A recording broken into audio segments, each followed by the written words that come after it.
Hey everybody, Daniel Peacock here. Thanks for coming back to Bassin Southwest. I want to start my video off by saying thanks to everybody that's already watched the videos and subscribed, liked my Facebook pages. All the support's greatly appreciated. We've already made it up over 300 views and have over 20 subscribers, so not bad for our first week. And getting back at it today, we're going to start doing Tutorial Tuesdays. I'm going to take a small topic and break it down into a short video and try to help you guys catch some more fish or learn something new. So starting out with this week, I think we're going to start off by getting a little knotty. Stay tuned.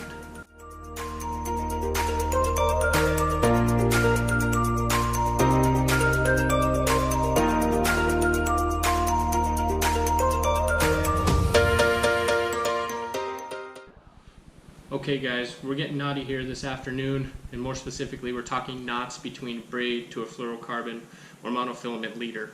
I'm going to show you guys a few of the knots I've used over the years that I've had luck with, as well as introduce you to a new one that I'm going to start using because it's the easiest and fastest one I've ever learned. So I'm going to move the camera in. You see my hands, I'm going to talk you through them all. Let's get started.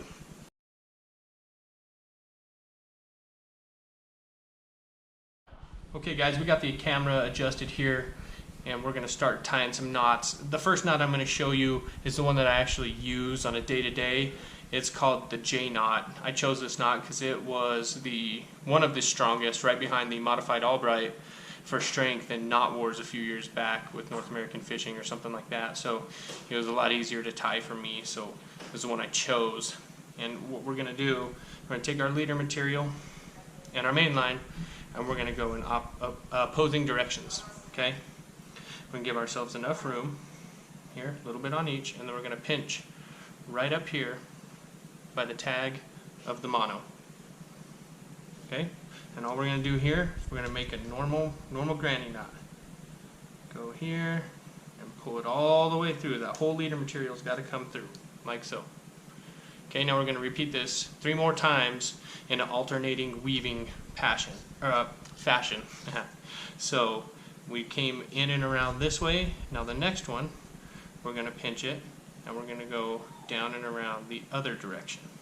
Okay, so that's 2. Pull this up here, pinch it again, come down and around. Oops. Down and around for 3. Pull it all the way through, and then one last time, down and around and through.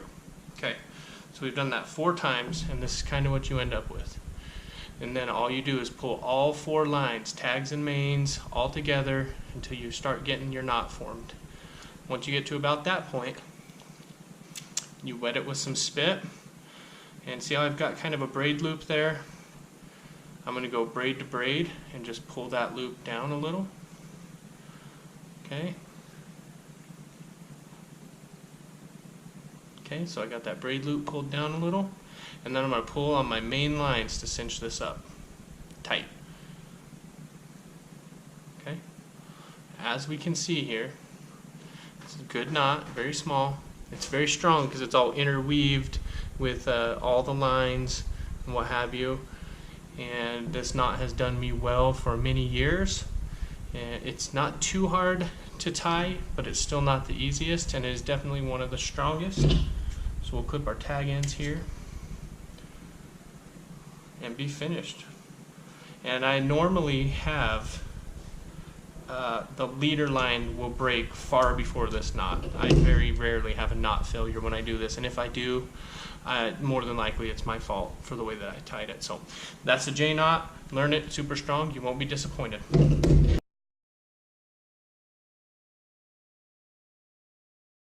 Okay guys, knot number 2 we're going to do is kind of the old faithful amongst a lot of people, which is the double uni or uni to uni knot.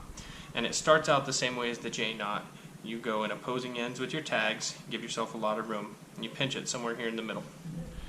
And then from the middle, we're going to take our mono and make a loop and bring it back on itself. Okay? Then we're going to wrap around the main braided line and the mono line inside like this. For this, I'm only going to do 4 times. You'd want to do more, especially on thinner diameters. to help keep it strong, but that's what it should look like before you cinch. Now as you cinch this side of the knot, only pull on your leader, and that'll cinch it down pretty tight.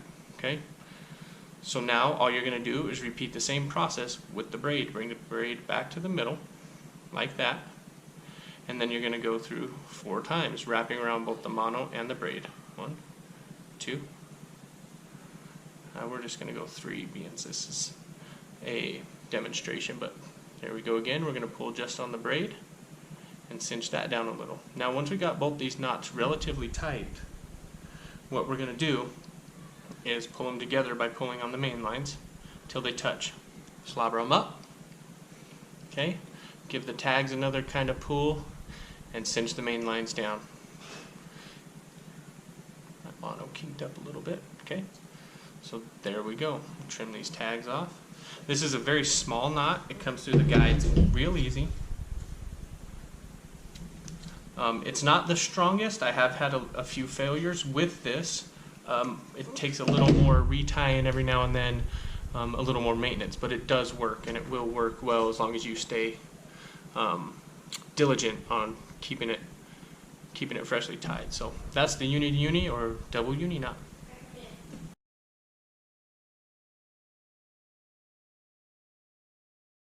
Okay guys, the third knot I'm going to show you, and the one I'm most excited about, I just learned. It's called the Yucatan Knot. I believe it's some form of an Albright knot, but it's the fastest and easiest one so far that I have learned how to tie, and I'm going to give it a real shot. So first step is take your leader material, make a loop. Okay? Take your main line, come up through the bottom through that loop. Alright? Give yourself some room. And now what I'm going to do is I'm just going to hold here in this loop. This is very similar to the modified Albright too. And we're just going to wrap it down about 5 times. 1, 2, 3, 4, 5. Okay? Now very importantly, you take this tag end and you go back down through the loop.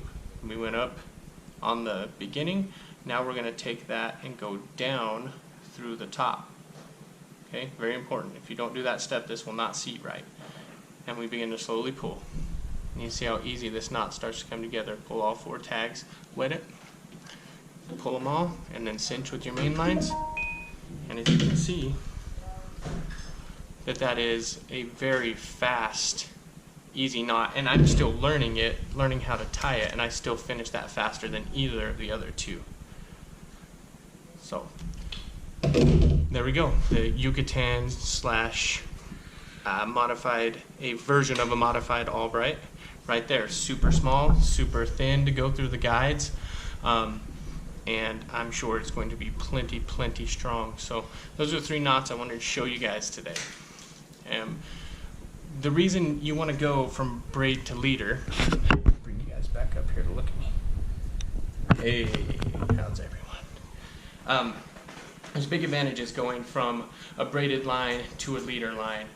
Braided line has 0 stretch, so if a fish farts by your lure, you're going to feel it at the end of that braid, but then you still get the invisibility of a fluorocarbon down by where the fish is at, so he can't see the line, he's not so line shy. Another thing is it's much thinner diameter, so your lures get a much more lively action as you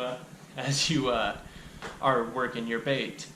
And another thing, on spinning equipment, you don't get nearly the bird's nests as you would with, say, fluorocarbon or something. And we've actually had braid last an entire season on a spinning reel or a bait cast reel. So you might spend, $20 for a spool at the beginning of the year, but you're not constantly respooling your line. You're only changing that leader material as it breaks. So, and again, it's going to break at the leader material long before it breaks on the braided side. So that's my video for today. If you guys have any questions, comments, don't forget, leave them down below. Hit subscribe if you like it, so that every Tuesday when a new video comes out, you guys get the notifications. Hit the bell icon so you get those, and we'll be back at you here within the next couple of days. Thanks for joining me.